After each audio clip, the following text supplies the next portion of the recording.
കിരണിലേക്ക് പോവുകയാണ്. കിരണുണ്ട് കൊച്ചിയിൽ.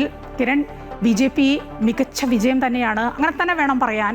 2016 അക്കൗണ്ട് തുറന്നെങ്കിലും അത് 2021 പൂട്ടിയതാണ്. അത് വീണ്ടും അക്കൗണ്ട് തുറന്നിരിക്കുന്നു. അതും 3 സീറ്റുകളാണ് ലഭിച്ചിരിക്കുന്നത്. അതും ഇടതുപക്ഷത്തിൻ്റെ സീറ്റുകൾ തന്നെയാണ് BJPക്ക് ലഭിച്ചത്. എങ്ങനെയാണ് ഇനി BJP കാര്യങ്ങൾ മുന്നോട്ട് കൊണ്ടുപോകുന്നത്? ചില സംശയങ്ങളൊക്കെ ഉണ്ട്.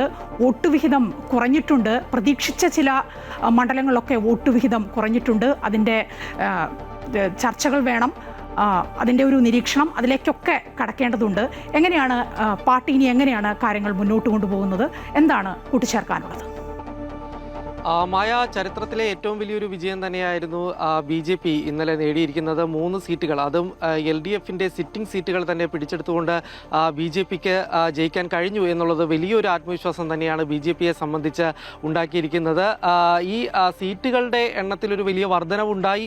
എന്നിരുന്നാൽ പോലും BJPയുടെ വോട്ട് ഷെയറിൽ വലിയ വർധനവ് ഉണ്ടാക്കാൻ സാധിച്ചിട്ടില്ല എന്നുള്ളൊരു കാര്യം തന്നെയാണ് യാഥാർത്ഥ്യമായിട്ട് ഉള്ളത്. 2021 നിയമസഭാ തെരഞ്ഞെടുപ്പിൽ 11.3430 BJPക്ക് വോട്ട് ഷെയർ ലഭിച്ചിരുന്നതെങ്കിൽ, എന്നാൽ ഇത്തവണ നോക്കിക്കഴിഞ്ഞാൽ അത് 11.42 മാത്രമാണ്, ശതമാനത്തിലേക്ക് മാത്രമാണ് വോട്ട് വിഹിതം ഉയർത്താനായിട്ട് കഴിഞ്ഞിട്ടുള്ളത്. 2025 ലോക്കൽ ബോഡി ഇലക്ഷന് പോലും 14.6% അടക്കം BJPക്ക് വോട്ട് ലഭിച്ചിരുന്നതാണ്. എന്നാൽ അത് നിയമസഭയിലേക്ക് വരുമ്പോൾ വലിയ രീതിയിൽ തന്നെ കുറയുന്ന ഒരു കാഴ്ചയാണ് കാണാൻ സാധിക്കുന്നത്. ഇങ്ങനെ ഒരു വലിയ ആത്മവിശ്വാസം, പ്രതീക്ഷയൊക്കെ BJPക്ക് നൽകുന്ന അതേ സമയത്ത് തന്നെ വോട്ട് ഷെയർ കുറഞ്ഞത് അത് BJPയിൽ വലിയ ആശങ്ക തന്നെയാണ് ഉണ്ടാക്കുന്നത്. ഏതായാലും നേരത്തെ സൂചിപ്പിച്ചതുപോലെ തന്നെ ഈ 3 മണ്ഡലങ്ങളിലും LDFിൻ്റെ വോട്ടുകളിൽ വലിയൊരു കുറവ് വരുത്താനായിട്ട് BJPയെ കൊണ്ട് സാധിച്ചിട്ടുണ്ട്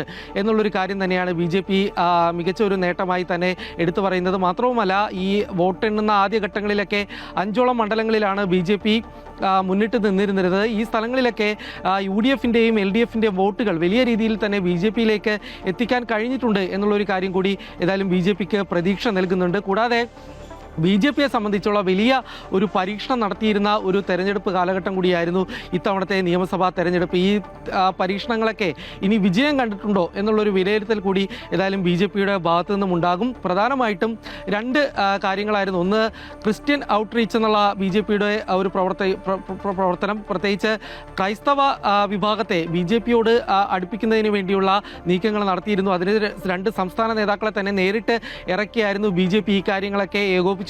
ഷോൺ ജോർജും ഒപ്പം തന്നെ അനൂപ് ആന്റണിയുമായിരുന്നു ഈ കാര്യങ്ങളൊക്കെ ചെയ്തിരുന്നത്. ഇവർ 2 പേരും ക്രിസ്ത്യൻ ഭൂരിപക്ഷ മേഖലയിൽ തന്നെയാണ് മത്സരിച്ചിരുന്നത്. ഈ മേഖലകളിലൊക്കെ വോട്ട് വിഹിതത്തിൽ വലിയൊരു വർധനവ് ഉണ്ടാക്കാൻ കഴിഞ്ഞിട്ടുണ്ട് എന്നുള്ളൊരു കാര്യം തന്നെയാണ് തെരഞ്ഞെടുപ്പിന് ശേഷം ഈ സ്ഥാനാർത്ഥികളൊക്കെ പറഞ്ഞത്. എന്നിരുന്നാൽ പോലും അത് ഏതൊക്കെ തരത്തിൽ BJPക്ക് ഗുണം ചെയ്തിട്ടുണ്ട് എന്നുള്ളൊരു കാര്യം തന്നെയാണ് BJP വിലയിരുത്താനായിട്ട് തയ്യാറാവുന്നത്.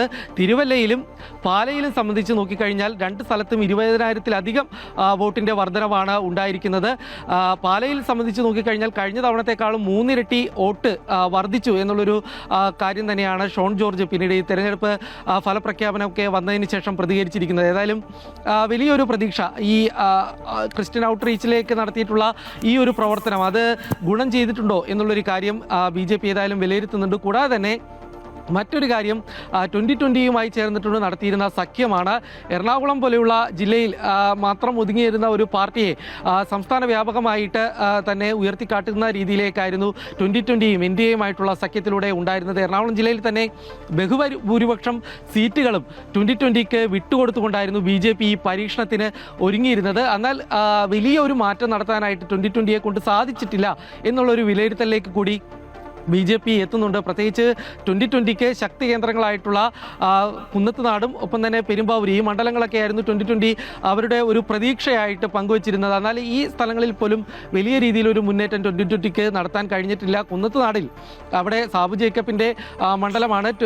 2020ക്ക് സ്വാധീനമുള്ള പഞ്ചായത്തുകൾ, 2020 ഭരിക്കുന്ന പഞ്ചായത്തുകളടക്കം ഉൾപ്പെടുന്ന കുന്നത്തുനാടിൽ 3ാമത്തെ സ്ഥാനത്തേക്ക് 2020 പോകുന്നു എന്നുള്ളൊരു കാഴ്ച തന്നെയാണ്. അത് 2020യുടെ വിലയിരുത്തൽ ഇന്ത്യയുമായിട്ടുള്ള സഖ്യത്തെ തുടർന്ന് ഈ BJP സഖ്യത്തെ തുടർന്നാണ് ഇത്തരത്തിലുള്ള ഒരു നീക്കം അല്ലെങ്കിൽ ഒരു തിരിച്ചടി ഉണ്ടായിട്ടുള്ളത് എന്നുള്ളൊരു കാര്യമാണ് അവർ വിലയിരുത്തുന്നത്. എന്നിരുന്നാൽ പോലും വലിയ രീതിയിലുള്ള ഒരു മുന്നേറ്റം മധ്യ കേരളത്തിലോ അല്ലെങ്കിൽ എറണാകുളം ജില്ലയിലോ 2020യുടെ സഖ്യവുമായി ബന്ധപ്പെട്ട് BJPക്ക് നടത്താൻ കഴിഞ്ഞിട്ടില്ല എന്നുള്ളൊരു കാര്യം തന്നെയാണ്. ഇതിൽ നേരത്തെ തന്നെ വിമർശനങ്ങളൊക്കെ BJPയുടെ ഉള്ളിൽ ഉയർന്നിരുന്നതാണ്. പ്രത്യേകിച്ച് തൃപ്പൂണിത്തുറ BJPയുടെ A ക്ലാസ് മണ്ഡലമാണ്, BJP സ്ഥാനാർത്ഥി മത്സരിക്കണം എന്നൊക്കെ BJP പ്രവർത്തകർ തന്നെ ആവശ്യം ഉന്നയിച്ചിരുന്ന ഒരു മണ്ഡലമാണ്. ആ മണ്ഡലത്തിൽ 2020ക്ക് വിട്ടുകൊടുക്കുന്ന ഒരു സാഹചര്യം ഉണ്ടായിരുന്നു. എന്നിട്ട് പോലും വലിയൊരു മുന്നേറ്റം ഈ തൃപ്പൂണിത്തുറയിൽ നടത്താൻ കഴിഞ്ഞില്ല എന്നുള്ളൊരു വിലയിരുത്തലുണ്ട്. ഈ ഒരു ഇതൊക്കെ വലിയ ചർച്ചയ്ക്ക് കാരണമായ വിഷയങ്ങളാണ് മുൻപും, ഇപ്പോഴും അത് വീണ്ടും ചർച്ചാ വിഷയമാവുകയാണ്. കേരള രാഷ്ട്രീയത്തിൽ ശക്തമായ ചൂടുറപ്പിക്കുന്നതാണ്